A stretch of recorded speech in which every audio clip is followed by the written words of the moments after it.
istri sehingga keluarga kita menjadi keluarga yang bahagia. Jadi sini Bapak Ibu Saudara, memang dikatakan di situ perjalanan katanya hidup, yaitu keluarga katanya ditentukan suami istri. Dan kalau suami istri katanya itu tetap memelihara cinta kasih mereka. Atau jika suami istri tetap berserah kepada Tuhan, meminta segala rupa menunggak kendali di tengah-tengah keluarganya, maka di situ keluarga itu dipastikan menjadi keluarga yang bahagia, keluarga yang senantiasa bahkan yang berkati Tuhan. Tapi komitmen bahkan yang kita buat atau kedua mempelai di sini, jika kalian membuat komitmen di sana dan itu dilakukan dengan sungguh-sungguh dan takut dan hormat kepada Tuhan, dan di situ ada janji dan diberkat daripada Allah, itu akan digenapi, akan dinyatakan bagi setiap yaitu kehidupan anak-anak Tuhan. Tapi sama sebaliknya, jika bahkan komitmen itu tidak dilakukan, maka disitulah bahkan keluarga itu senantiasa menjadi keluarga bukan lagi bahagia, bukan lagi keluarga sejahtera, tapi keluarga bahkan yang senantiasa mendapat masalah persoalan antara suami istri. Makanya Bapak Ibu Saudara, kalau dikatakan dalam kitab Yakobus pasal 3 ayat 12 dikatakan di sana, di mana katanya ada iri hati, di mana ada kepentingan diri sendiri katanya, di situ akan terjadi kekacauan, akan terjadi masalah. Jadi kalau berumah tangga ini kita Bapak Ibu Saudara, tentu bahkan yaitu kepentingan diri sendiri itu akan kita tanggalkan, kita lepaskan dalam hidup kita, sehingga kekacauan itu tidak terjadi dalam hidup kita, atau katakan sehingga kebahagiaan dan kesejahteraan daripada Allah bahkan itu ternyata senantiasa dalam hidup kita. Tidak sedikit jumlahnya bahkan orang Kristen yang berumah tangga, lalu bahkan mereka itu dia kepentingan diri sendirinya, atau mungkin suami kepentingan diri sendiri, suami yang dilakukan dia. Bahkan padahal benar-benar anak, jika kita itu sebagai anak Tuhan, bahkan kita itu harus luput, bahkan kita harus sejalan seiring. Berbagai berkata yang sudah dipersatukan Tuhan itu, bahkan yang dua kepala di sana, jika itu sudah bersatukan menjadi satu, tentu bahkan mereka itu harus senantiasa di sana, yaitu sehati, sejiwa dan seroh. Dan disitulah akan terjadi kebahagiaan dan damai sejahtera daripada Allah. Jadi jelas dikatakan firman Tuhan di sini Bapak Ibu Saudara, dalam kitab 1 Korintus 3:33 ini dikatakan orang yang beristri memusatkan perhatiannya pada perkara duniawi, bagaimana ia dapat menyenangkan istri. Jadi yang suami istri ini Bapak Ibu Saudara harus saling menyenangkan, tidak boleh egois, tidak boleh ada kepentingan diri sendiri lagi di sana, atau tidak boleh ada pola pikir adalah kamu istriku, tidak tahu suamiku bulan apa, lakukan ini. Tapi jelas di sini Bapak Ibu Saudara kata firman Tuhan, bahwasanya orang yang beristri akan memusatkan perhatiannya pada perkara dunia, bagaimana ia dapat menyenangkan istrinya. Jadi kalau John Ser asik setengah, kamu harus berusaha menyenangkan, yaitu hatinya Rasulullah bermanurni. Dan kalau kau senangkan hati dia, bahkan dia pun akan bahagia, bahkan dia pun akan sukacita, dia pun bahkan saya berkata akan sehat kembali. Kenapa saya katakan demikian? Karena dikatakan dalam kitab Amsal pasal 24 katanya, perkataan katanya menyenangkan adalah katanya seperti sarang madu, manis bagi hati, dan obat katanya bagi tulang-tulang. Jadi perkataan yang manis yang bagus itu kata firman Tuhan jelas di sini menyenangkan katanya. Bahkan katanya itu seperti sarang madu.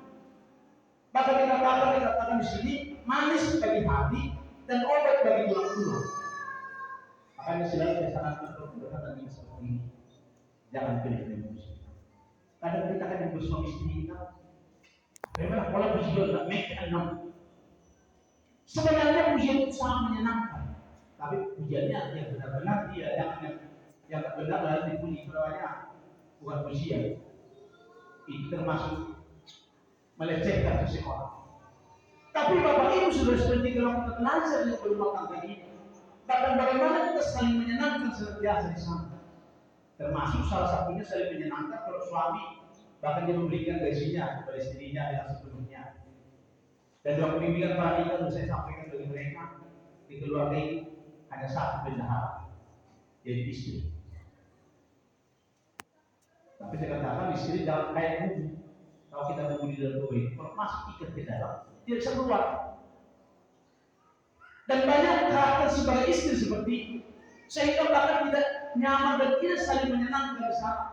Sebenarnya kita berumah tangga saling terbuka, kita senantiasa di sana. Bahkan dalam masalah persoalan keluhan tidak memasukkan di sana. Bahkan jika kita terbuka, saya percaya sudah didasari dari pertama, kita membawa kebahagiaan. Jadi kembali saya ingatkan, bagi yang suami istri, bahkan bagi kita semua jangan berikan muncul. Dan kata-kata itu yang kata-kata yang nambah. Kalau kita bilang bagi pasangan kita, aku bilang masih malam bahwa aku bilang, malam bilang dibuhin. Ulang kita nanti, tinggi kita nanti tengok dia kita ada dia sini.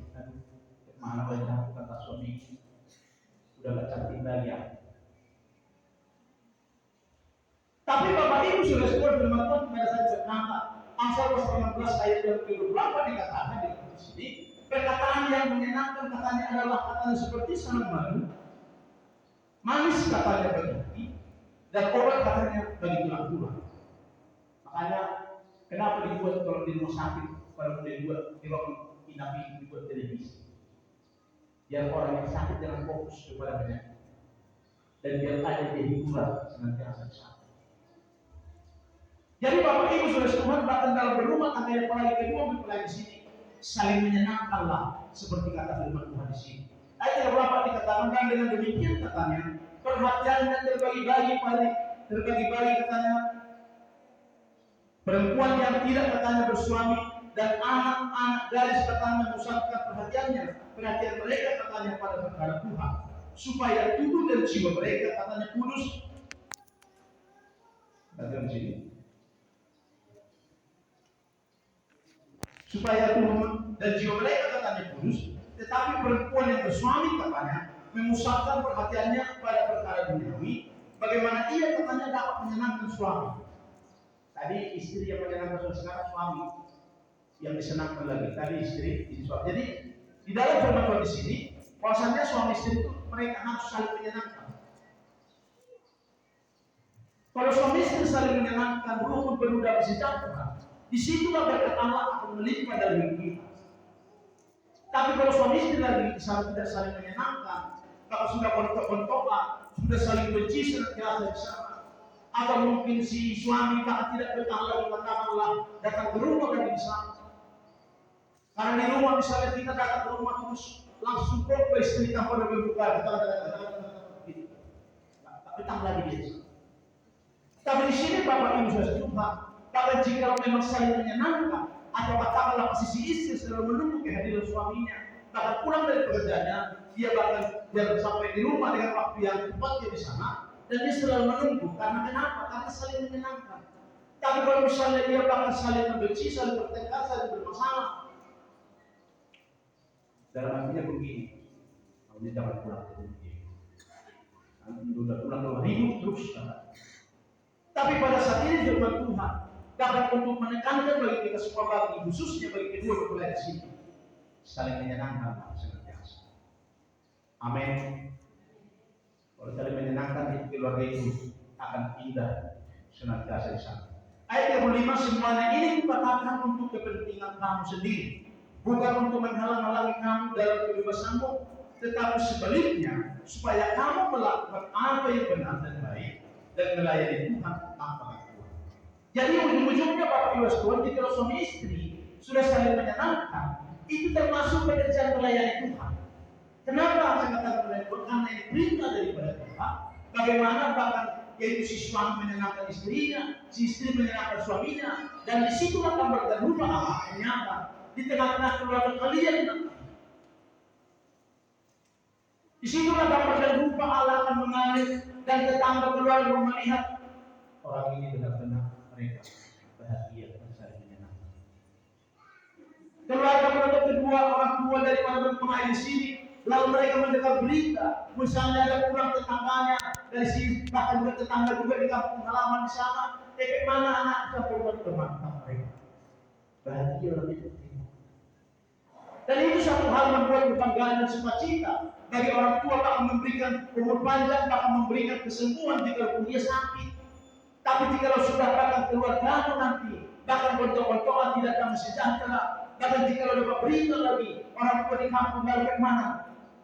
Ayo pada yang seorang menghadapi begini. Tapi pada saat ini bahkan sebagai dasar firman Tuhan dalam keluarga kalian berdua, yaitu dasar asal sedangkan beserta roh tua manurut saling menyenangkan, taat, setia dalam Tuhan. Dan disitulah bahkan berkat Tuhan akan semakin mendekat nanti di tengah-tengah, yaitu keluarga kalian. Mari kita buka dulu kita masuk pasal 123. Mazmur pasal 133 ayat yang pertama dan ayat yang ketiga. Jangan begitu begini. Nyanyian Ziarah Daud. Sungguh alangkah baiknya dan indahnya apabila saudara diam bersama dengan rukun. Jadi Tuhan punya kemauan kita diam bahkan dengan rukun. Diam dengan damai sejahtera. Ayat yang ketiga dikatakan seperti gunung Hermon yang turun ke atas gunung-gunung Sion. Sebab kesanalah Tuhan memerintahkan berkat kehidupan untuk selama-lamanya. Jadi firman Tuhan sebagai dasar di dalam kehidupan keluarga kalian bagi kita semua. Jelas kata firman Tuhan di sini, Allah memerintahkan berkatnya kepada orang yang rukun. Jangan lupa memerintahkan berkat. Kalau keluarga kita sudah berbentuk, itu pasti saling hancurkan. Ada hapus ini. Atau mungkin berkat yang ada pun di sana akan menjadi hancur lebur. Tapi perintah daripada Tuhan, jikalau keluarga kalian nanti penuh damai sejahtera daripada Allah. Firman Tuhan berkata, seperti embun gunung Hermon katanya turun ke atas gunung-gunung Sion. Sebab kesanalah Tuhan memerintahkan berkat kehidupan untuk selama-lamanya. Ini satu kunci, satu rahasia bagi kita dari berkat. Kalau kita hukum berdamai sejahtera, di situ berkat Tuhan dilimpahkan dalam hidup kita. Saya teringat jika dulu saya di kampung bersama orang tua. Pernah orang tua saya itu mau nanam bawang, bertengkar. Kanan sampai bawah ini sebagian tidak bisa ini karena sudah bertengkar. Udah, gigi lagi, bila lagi tanam lagi. Itu bawahnya harus belum tidak ada. Kenapa demikian? Karena perintah perkataan daripada Tuhan, karena Allah memerintahkan berkatnya kepada orang yang rukun. Kalau kita penuh damai sejahtera, disitulah berkat Allah akan diperintahkan, akan dilimpahkan dalam kehidupan kita. Dan bagi orang yang tidak rukun, bahkan Allah tidak bisa bekerja maksimal dalam hidupnya. Bahkan orang yang tidak rukun saya berkata, bahkan dia akan kehilangan berkat daripada Tuhan. Karena dasar berkat di tengah keluarga, yaitu jika kita rukun penuh damai sejahtera, disitulah bersama Allah berkat bagi kita. Jadi Bapak Ibu Tuhan, mari kita senantiasa bagaimana keluarga kita ini semakin rukun dan penuh damai sejahtera. Dikatakan di sini Bapak Ibu Tuhan, ada 3 hal katanya kita lakukan katanya dalam menyenangkan pasangan. Jadi di dalam pelajaran ketiga yang dilakukan istri kepada suaminya menyenangkan pasangannya atau yang suami kepada istrinya. Yang pertama dikatakan begini, nikmati hidup dengan istrimu. Jadi sini perintahkan Tuhan kita menikmati hidup dengan istri. Banyak orang menikmati hidup di gede, suaminya di gede, enak, sedang suami. Jam 3 dia pulang dari kita. Tapi tiba di rumah jam 11. Berarti selama berapa jam mulai jam 3 sampai jam 11 di mana dia bisa? Berarti dia menikmati hidupnya atau kata mungkin menikmati jerih payah hasil keringatnya di sana. Mungkin ada tempat atau mungkin katakan gede atau apa atau ngapain di sana atau bernyanyi di sana. Atau mungkin mabuk-mabukan dia di sana. Tapi di sini Bapak Ibu Saudara Tuhan teman-teman memerintahkan kita nikmati hidup katakan dengan istri. Mari kita tepuk bahasa 9.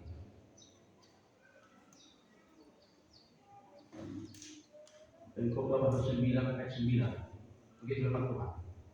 Nikmatilah hidup dengan istri yang kau kasihi seumur hidupmu yang sia-sia, yang dikaruniakan Tuhan kepadamu di bawah matahari. Karena itulah bahagiamu dalam hidup dan dalam usaha yang engkau lakukan dengan jerih payah di bawah matahari. perintah daripada Tuhan bahwa kita akan menikmati, yaitu berkat Tuhan menikmati hidup dengan istri kita. Kata firman Tuhan, nikmatilah hidup dengan istri yang kau kasihi seumur hidupmu yang sia-sia. Perhatikan di sini. Jadi menikmati hidup, kata firman Tuhan di sini, seumur hidup kita. Jadi perintah ini kepada suami, nikmatilah hidup dengan istri yang kau kasihi seumur hidupmu yang sia-sia, yang dikaruniakan Tuhan kepada di bawah matahari. Jadi dosen asing setangga yang Tuhan karuniakan lagi seperti itu. Tapi berkat yang ada nanti di tengah-tengah keluarga itu dikaruniakan sama-sama menikmati. Sejalan kali, seiring kali, sia-sia kali. Disitulah Tuhan akan memerintahkan berkat. Yang jelas dikatakan di sini Bapak Saudara, karena itulah bahagia dalam hidup dan dalam usaha yang engkau lakukan dengan jerih payah di bawah matahari. Jadi bahagia kita, karena itu adalah bahagia bukan hanya dalam hidup dan dalam usaha yang engkau lakukan dengan jerih payah di bawah matahari. Jadi bahagia kita menikmati bersama-sama dengan pasangan hidup. Alangkah bahagianya, alangkah indahnya jika suami istri itu bersama-sama menikmati hidup yang Tuhan berikan, tak menikmati berkat yang Tuhan berikan. Mereka sejalan seiring senantiasa di sana. Kata firman Tuhan, itulah bahagia. Jadi begitu bahagia keluarga itu bersama-sama menikmati hidup. Kadang saya sering kalau saya fokus saya bilang begitu mah, yang suami istri itu perlu bernostalgia. Dulu kayak baru menikah, baru pacaran, baru kemana, jumpa di mana, kemana ceritanya, atau mungkin di mana dulu makan bakso bersama-sama atau mungkin makan. Karena untuk berbicara pernikahan itu bahkan memang perlu bernostalgia. Sama jika lalu di pengantin hidup di rumah kami, kalau kamu bercerita, karena mengantin berdua itu cocokkan ceritanya bagian muda. Jadi kita mau pindah dengan cerita, bahkan kita teringat masa muda kita. Kalau bercerita tanya begini. Jadi Bapak Ibu Saudara, Tuhan jelas pada saat ini bermanfaat mengingatkan kita semua pada kedua mempelai ini, nikmatilah hidup beserta istri yang kau kasihi. Itu karunia Tuhan. Kalau itu dikerjakan pasti bahagia Tuhan. Yang kedua katanya, pergunakan katanya pasangan suami istri katanya saling katanya melakukan kewajibannya. Jadi suami istri harus saling melakukan kewajibannya, tidak boleh sedih. Harus sama-sama melakukan kewajibannya. Saya berkata kalau sama-sama melakukan kewajiban saya pasti akan bahagia. Istilahnya otomatis dia tidak usah disuruh. Kira-kira apa kewajiban istri bisa memasak di rumah, mungkin membersihkan pakaian yang sudah disetrika, sudah jadi semua, sudah lagi. Pokoknya itu belum dibersihkan dari. Atau mungkin kewajiban sebagai suami, kapan dia bekerja, kapan dia membawa hasil pekerjaannya atau gajinya ke rumah, kapan itu dapat diserahkan kepada istri dengan sepenuhnya di sana. Dan kalau itu dikerjakan, bahkan suami istri melakukan bahkan kewajibannya di sana, itu membuat keluarga itu bahagia, menunda bersedap. Disitulah Allah memerintahkan berkatnya. Karena kata firman Tuhan dari katakan, Allah memerintahkan berkatnya bagi orang yang luput. Kalau saya melakukan kewajiban pasti luput. Itu tidak dilakukan kewajiban. Pasti akan berantakan. Nanti datang di sini benar. Tapi kita berbagi di rumah ini. Datang suami. Tapi kita budakmu. Tapi Bapak Ibu sudah setengah. Keluarga yang pernah kepada kebahagiaan, bahkan pasangan suami istri melakukan kewajiban yang sama. Lakukan kewajiban mereka. Saya berkata pada saat ini karena perintah daripada Tuhan, keluarga kalian nanti yaitu dalam saya asing sedang beserta yaitu baru menurut saya pastikan keluarga bahagia. Ini konsep membuat keluarga bahagia. Apa kira-kira membuat pasangan bahagia? Atau katakanlah misalnya suami kita atau istri kita ada hobi dia yang tidak bertentangan dengan firman Tuhan. Tidak ada salahnya jika hobi dia tidak kita hobi di sana. Tidak ada salahnya kita pada kita temani dia, bersama-sama kita dengan dia. Ada apa? Pokoknya suami seperti ini yang seperti egois, aku tak suka ikut Tuhan. Gak pada itu kesalahan. Kadang-kadang kan ada hukum. Katakan saya tidak akan berusaha keluar, bahkan tidak akan semua. Itu didukung. Atau misalnya si suami katakan dia ingin misalnya dia pulang kerja harus bikin kopi dan kental. Atau mungkin si suami katakan mungkin masakan kira-kira bagaimana dia enak dia bakal harus buat aja. Mungkin walaupun istri katakanlah tidak tertarik dengan seperti itu, nanti lama-lama jadi sama nanti kopinya, sama nanti keinginannya karena udah dijalani dengan sana terus sama, bahkan itu nanti akan sama secara seiringan. Angka yang ketiga, jadi yang pertama tadi menikmati hidup dengan istri. Pasal 9. Yang kedua dari pasangan suami istri katanya harus saling melakukan kewajibannya. 1, 2, 3 sampai 4. Yang ketiga katanya mengerti bahasa kasih. Biasanya mengerti bahasa kasih ini memang sudah hubungan yang dijalin sudah lama. Dia harus mengerti bahasa kasih di sana. Bahkan menyenangkan katanya pasangan. Bahkan dengan bahasa kasih tahu misalnya seperti ini. Misalnya datang tamu di rumah, datang kawannya si konser, tahu istri begini aja sih, bikin kopi ada kentang, itu tahu dia begini, tanpa ngomong dia mah bikin kopi ada kali itu, tanpa itu tahu dia.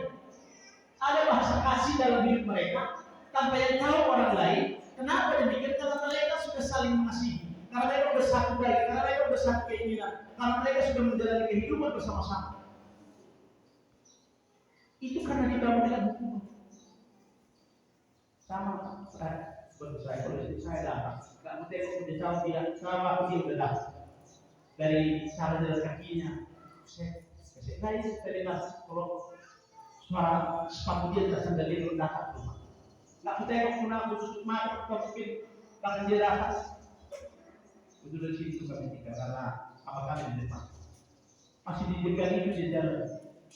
Tahu aku ini berarti sudah pulang dia. Dari cara jalannya dari suara kakinya itu langkahnya saya tahu. Kenapa demikian? Karena sudah dijaga oleh kasih daripada Tuhan. Kalau secara seiring menjalani kehidupan itu tahu. Jadi dalam pasangan suami istri kita harus mengerti bahasa kasih. Tanpa dibilang tahu dia. Kenapa tahu ya? Dia mau cepat kalau dia berbis. Udah tahu dia hobinya, kemana dia ingin. Karena terbuka. Karena teman-teman berkata keterbukaan awal kemudian. Kalau kita terbuka dalam berumah tangga ini, keluarga kita akan dipulihkan bahkan keluarga sejahtera. Jangan ada suami, ada pemilik kita. Udah suami istri, dompet suaminya tidak bisa dipegang istrinya. Kan kelewat itu. Badan udah menyatu tapi dompet dia. Ini bahaya itu. Tuhan sudah persatukan mereka di satu tubuh, tapi dompet beda dompetnya. Tak bisa, mau suami pegang dompet. Arti di dalam itu masih ada egois, masih ada kepentingan diri sendiri. Dan di situ akan terjadi saling curiga senantiasa di sana. Karena ketidakterbukaan tidak dibangun di tengah-tengah keluarga itu. Jadi begitu tadi dikatakan mengerti bahasa kasih. Jadi yang suami istri harus mengerti bahasa kasih. Jadi yang mengerti bahasa kasih ini ibaratnya begini. Ada beberapa tombol ibaratnya kayak sistem ini. Pokoknya kalau dipegang tombol ini mikrofon saya akan hidup suara, tapi tidak menyenangkan. Itu jangan dikatakan. Udah tahu kita pasangan hidup kita ini tidak suka dengan sesuatu hal, atau mungkin sesuatu hal yang kita kerjakan dari sana. Itu jangan kita kerjakan, karena itu mendatangkan masalah. Tapi kita kerjakanlah seperti kata firman Tuhan dari sana saling menyenangkan. Disitulah berkat Tuhan akan nyata senantiasa di dalam kehidupan keluarga pengantin ini ya. Mari kita buka kitab kita 1 Petrus 3 ayat 7. 1 Petrus 3 ayat 7. Demikian juga kamu hai suami-suami, hiduplah bijaksana dengan istrimu sebagai kaum yang lebih lemah. Hormatilah mereka sebagai teman pewaris dari kasih karunia, yaitu kehidupan, supaya dua cara terhalang. Jadi kunci juga biar doa kita jangan terhalang atas firman Tuhan di sini dalam 1 Petrus 3 ayat 7. Demikian juga kamu hai suami-suami, hiduplah bijaksana dengan istrimu. Jadi sebagai kepala di tengah-tengah keluarga suami, dia harus hidup bijaksana. Harus ada tindakan yang lebih terjaga senantiasa, dan dia akan bijaksana bagaimana bertindak di tengah-tengah keluarga. Kalau sebagai kepala atau dalam firman Tuhan berkata atau sebagai imam dia di sana, dia harus bijaksana. Karena ada suami kita bilang istrinya, ini mah harus gini, nanti udah kepala lagi kalau gitu, leher lagi, tak gini, tak kanan. Udah kau kepala aku leher. Kalau aku punya kiki kamu sering kiri ke kanan. Aktivitas itu deh. Kata firman demikian juga kamu, hai suami-suami, hiduplah bijaksana dengan istrimu sebagai kaum yang lebih lemah. Jika berbicara suami hidup bijaksana bagi istri, dilanjutkan sebagai kaum yang lemah, pasti istri perlu dikasih. Dalam kelemahan istri kita itu, kita sebagai suami di sana, sebagai imam, sebagai kepala keluarga di tengah-tengah keluarga, kita harus bijaksana dalam kelemahannya. Hormatilah kepada mereka sebagai teman pewaris dari kasih karunia, yaitu kehidupan, supaya doa jangan terhalang. Jadi istri dia teman pewaris. Kalau ada orang tua istri dia teman pewaris, dianggap itu mungkin sebagai kepada rumah tangga usaha. Istri sebagai teman pewaris kata firman Tuhan di sini. Hormatilah kepada mereka sebagai teman pewaris dari kasih karunia, yaitu kehidupan, supaya doamu jangan terhalang. Istri kalau dihormati sebagai teman pewaris, kata firman Tuhan doa kita tidak terhalang. Kita saling menyenangkan dan saling mengasihi. Di situ kata firman Tuhan, doa kita jangan terhalang, tidak terhalang lagi. Ini perintah Tuhan, perkataan Tuhan. Jika Tuhan yang membuat perintah perkataan ini bagi suami istri, Tuhan yang kita sembah, Tuhan yang membuat perintah ini, dia Tuhan yang sanggup senantiasa menggenapi segala perkataan dia. Jadi kalau suami istri saling menyenangkan di sana, doa tidak terhalang, doa tidak terjawab. Kalau suami menghargai sebagai istri sebagai teman pewaris, atau dikatakan dari dalam kelemahannya di sana, pasti suami harus bijaksana. Kalau itu istri jadi hormat sebagai teman pewaris, doanya tidak terhalang.